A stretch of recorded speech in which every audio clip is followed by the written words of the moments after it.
Lizzie. So this video is 10 things I hate about having bipolar disorder. This is part of a two-part series, so I'm going to link below part 1, 10 things I love about having bipolar disorder. I know it's super bipolar to upload 2 videos and what is what I love and what is what I hate, but in part 1 I thought it was really important to show beauty that can come out of suffering, and in this video it's just going to be really dark and I'm going to talk about the hardest parts of my life. Number 1. So this is not the worst, but it's pretty bad. The initial shock of being diagnosed with bipolar disorder, being told that you have a chronic illness that you will have for the rest of your life that has no cure. You have a 1 in 4 chance of dying by suicide, a 1 in 2 chance of attempting suicide, and various other ways that you can die doing dangerous things in manic episodes. And then another big part of having bipolar is the constant impulsivity and urge to completely go off of the life-saving medications. Another layer of this is doubting the diagnosis because you don't want it to be true, and so subliminally, I didn't believe that it was the proper diagnosis for about a year. I just couldn't let myself accept that I had something so serious. And the other thing that makes it really hard is that so many people in my life doubted the diagnosis, even though it was by a professional. They said, "You don't have bipolar, you're not depressed, you seem fine, everything seems to be going well with you." And it's because of autopilot. When you're in depression, you seem like everything is normal and you come across as happy because of autopilot. So because I had that, and because I'd been hypomanic for years, people thought that all these things were just normal and didn't believe the diagnosis. So it's so crippling and awful and painful having to adjust and accept that you have a horrible chronic illness, and then so many people in your life aren't even there for you because they won't believe it. The way I reacted to this is, for the first year, every night I would spend an hour or 2 just researching and reading up on every aspect of bipolar disorder. Because once I understood it, it was easier to keep living and to accept it. Hence the 50 plus videos I've made talking about bipolar disorder, which are linked below in my bipolar and depression playlist. So if you have bipolar and want to understand it more, definitely watch more of my videos. Number 2, addiction to mania. So if I'd made this video 3 or 4 years ago in my what I love about bipolar, I would just talk about how amazing mania is. It's like the best experience ever. It's so creative and artistic and I'm my full true self. But I'm at a point now where I understand that mania is dangerous and that it's a sickness.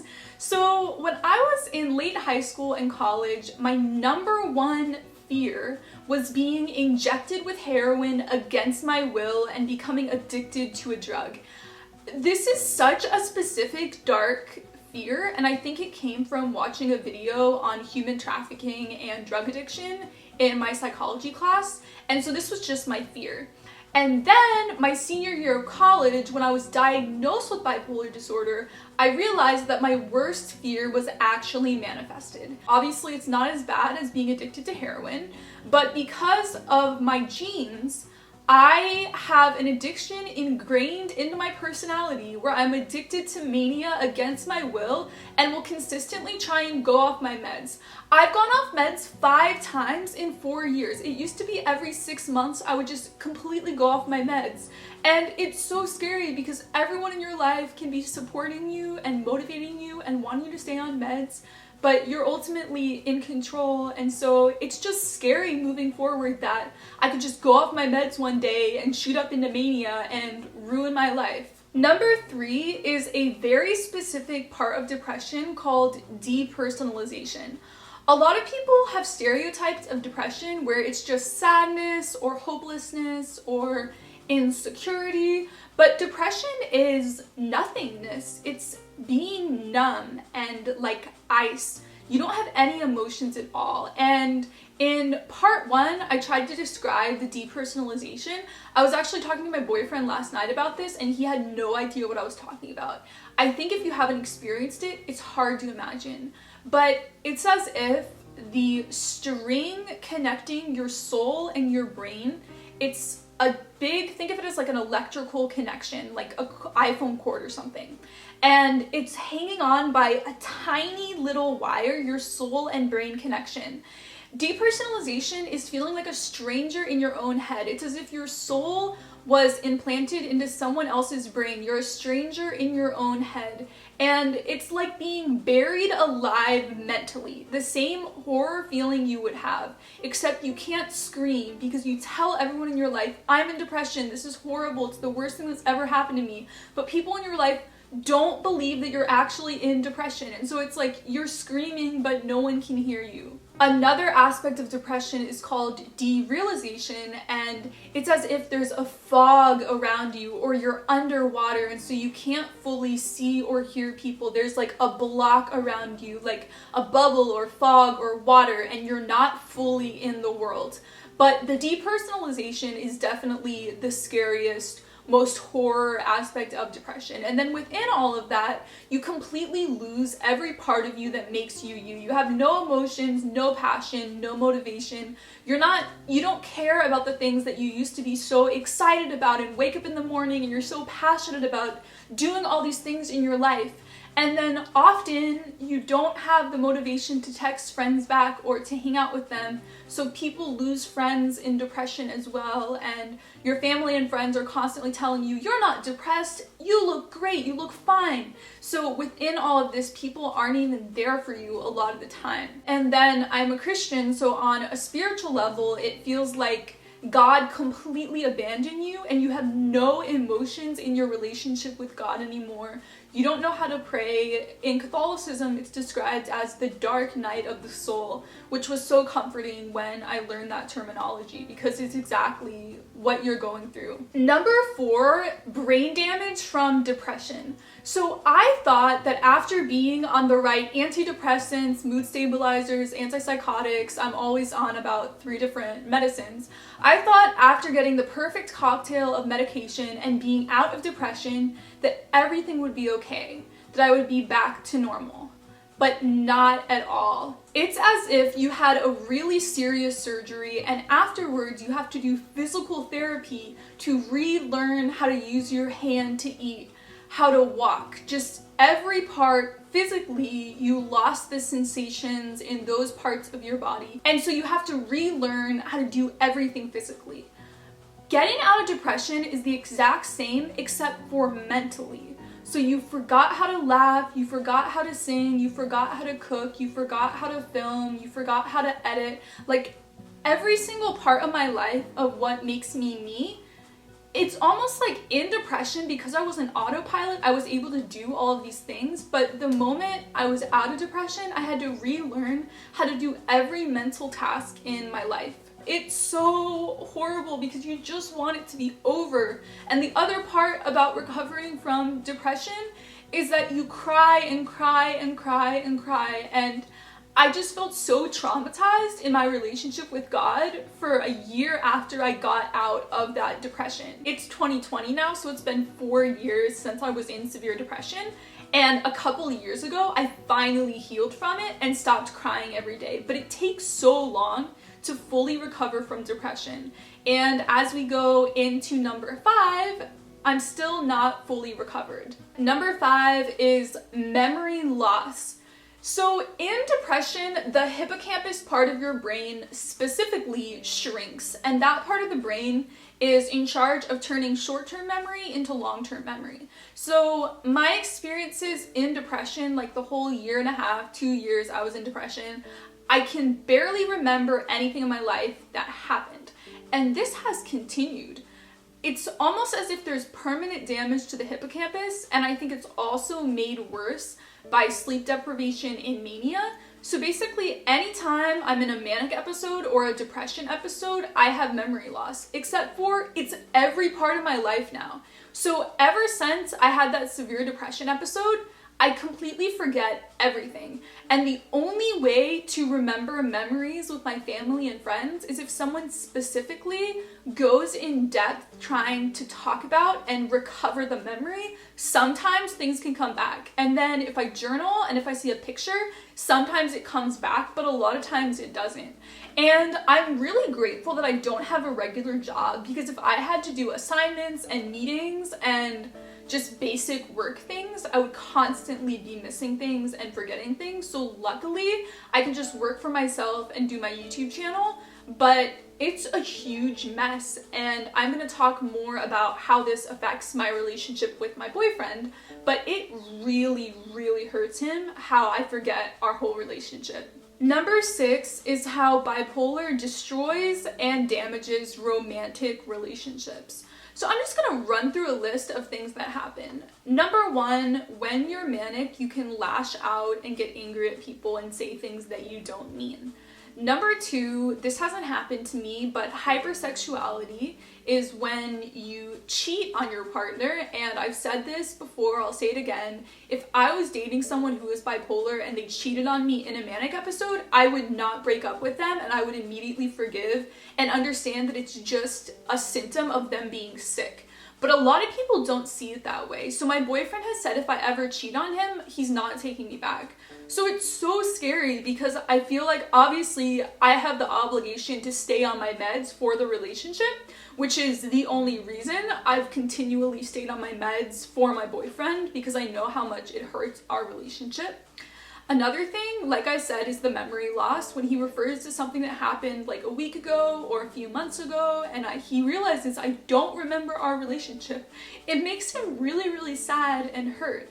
And then the last thing in how bipolar hurts romantic relationships is in detachment. Detachment, it sometimes happens in depression, but it also just happens as its own symptom, where out of nowhere, I'll just lose all emotional connection with my boyfriend. I am not attracted to him at all. I want to break up with him. Why am I with him? I don't feel any emotions towards him. Just out of nowhere, detachment will happen. Because of this, I receive hundreds of messages of people who are dating or married to someone who is bipolar. And in detachment, the bipolar person will break up with their partner out of nowhere because they're in detachment. And I did the exact same thing with my college boyfriend, and I regretted this for years, where I went into detachment. It was like all my emotions for him just were like turned off in a moment, like a light switch into darkness. And I didn't know what to do, and so I broke up with him because I was hurting him going back and forth between detachment and not detachment. And I regretted that for years. Like, I broke off a beautiful relationship, and my bipolar broke up the relationship. So all of these things make it really difficult to stay in love and to maintain a healthy relationship. And I believe this so strongly that my bipolar hurts my boyfriend more than it hurts me, which is saying a lot because I've been through a lot of trauma. But like on a daily basis, he has to put up with this. And then when I go manic, he loses me. Like, he does not like my manic self at all because it's not me. And then when I'm depressed, it really affects him a lot. He's always like, "You're bumming me out," because I'll just be like this in depression and not saying anything and so low energy. So it's like he loses me whenever I go into different episodes. Number 7, throughout my entire life, this impulsivity of cutting people out of my life just immediately, often out of nowhere. So this started when I was in high school. My freshman year of high school, I had 2 best friends I formed in my first semester, and a few months into school, I just stopped being friends with them. There was like one little thing that kind of snapped me, and I just cut them off. And then it happened again in high school. It happened throughout college with different guys. It happened with my ex-boyfriend. It happened with another guy who I sort of dated. And it's just, it even has happened with my best friend in the world. I almost cut her off, but our other friend intervened and like forced me to stay in the friendship, which I'm so grateful for. And then I've also cut off my parents before for like several months because of how they were reacting to my depression. So it's just ingrained in my personality to cut people off when I don't like how things are going. And in my current relationship with my boyfriend, I promised myself going into the relationship that I would never break up with him, that I was not allowed to even think about breaking up with him, because I have the intuition all the time. Not all the time, but a lot. And it's literally just a symptom of having bipolar disorder. And so it's scary thinking that you can end beautiful things just because of your illness. And I want to preface, because I know people in my life watch my videos, and you guys know I talk a lot about Trevor in my videos. There is not anything that happens that is breakup material. It's just like I'll go into detachment, I'll go into depression, I'll overanalyze something that happened, and that is why I want to break up with him. Like, it's completely random. It's not like we have stuff going on in the relationship. That is why I should break up with him. So that's why I told myself to never break up with him, because it's a healthy relationship. He's an amazing guy. He treats me so well. So there's no reason to want to break up the relationship. So I just wanted to make sure you guys know it's not like we fight all the time and I'm always wanting to break up with him, but I can't. Like, that's not what's going on at all. Number 8 is sleeping my life away. So when I'm in a depression episode, I'm not exaggerating, I will sleep anywhere from 10 to 15 hours a day, often around 12 to 15 hours a day. It will be impossible for me to wake up. And the reason this happens in depression is because typically your brain, if you have a healthy brain, you're in deep sleep for 2/3 of the night and REM sleep for 1/3 of the night. REM sleep is dreaming, where you're not getting rest. And so it's flipped in depression, so you're only in deep sleep for 1/3 of the night, whereas before it was 2/3. So that's why you have to sleep so much more. And actually the same thing has been happening in my manic or mixed state I've been in the past few years, where I've gone through a lot of months at a time where I'll be sleeping 12 hours a day, and it will be impossible for me to wake up. And when this is happening when I'm manic, I actually am glad it's happening, because the more sleep deprived you are, the more manic you go. And so I think that sleeping so much is like saving me, and it's really good that it's like that. And then sometimes I've been over medicated before, and it's been too much to where it forces me to sleep so much because it's so sedating. So all of those things combined, just years of my life are sort of wasted because I'm just sleeping away, sleeping away, sleeping away. And I think it affects my boyfriend more than it affects me, because he just knows that I sleep so much. Like, before my good morning and good night text, he knows how long I'm sleeping. And so it makes him really, really sad, because he knows how powerful my ministry is and how many people I'm helping through my videos and helping convert into Catholicism and helping comfort with bipolar, like all of that. And so it makes him sad that I'm sleeping away my life. And I think it should make me more sad, but I'm just kind of happy that I'm not crying all the time and not in depression or in an extreme manic episode. So for me, I'm like so content with my life right now, but objectively, it is bad that I'm sleeping my life away. Number 9, financially spending all of my money and not being able to save. So this has been a consistent problem throughout my life, where it's really difficult for me to save up money and not spend. Luckily, recently, the past couple of years, I've been on a stronger antipsychotic, and this has gone away a lot.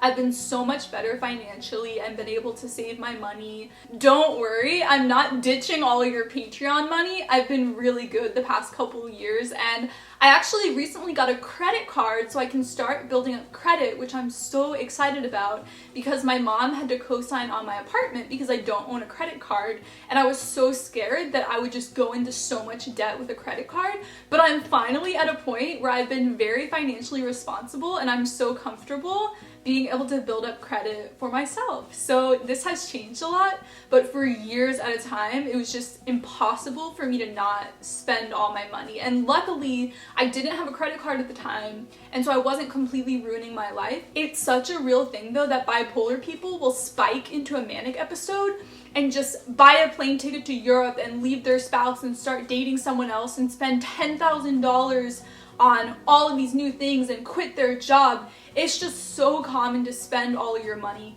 So I think the financially irresponsible thing really harms a lot of people. Number 10. So this is definitely a minor one, but it does affect me in a lot of situations.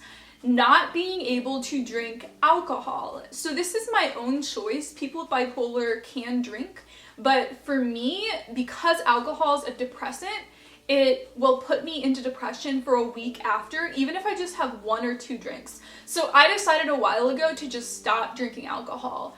I also had a problem when I was first going manic, before I was diagnosed bipolar, where I would take shots of vodka to force myself to be less manic and force myself to go to sleep. So I was abusing alcohol and I would crave alcohol. So that's another reason that I gave it up, because I don't want to be dealing with another addiction on top of my addiction to mania. But this is a huge problem for a lot of bipolar people. I even read an article, like a scholarly article, not like a TMZ article or anything, and it was saying that some scientists think that bipolar disorder and alcoholism are the same thing, because it's so common for people with bipolar to be alcoholics. So the whole alcohol thing is a huge problem, and there are just so many social situations though where everyone's drinking, because I feel like it's just part of our culture, you know? And I can never drink, and I always just stand out in those situations, which I don't like. And people are like, why aren't you drinking? And I'm like, oh, it's because I'm bipolar. And they always say, oh, so it doesn't mix with your meds? And I'm like, no, it's because alcohol is a depressant, so it puts you in depression. And people understand, but it's just a little awkward sometimes. So those are the top 10 worst parts about being bipolar. I hope that this video wasn't too dark, but I think it's important just sharing the worst parts of having an illness, because I do have a chronic illness and I have to live with it every single day. I definitely try to make the most of it, and I've learned so much wisdom, gained so much creativity. Bipolar has given me so much and just cemented and strengthened so many relationships in my life, so it's not all bad. And I will link below and in the end screen my video of the 10 things that I love about being bipolar. I love you guys so much, and I will see you in my next video. Bye!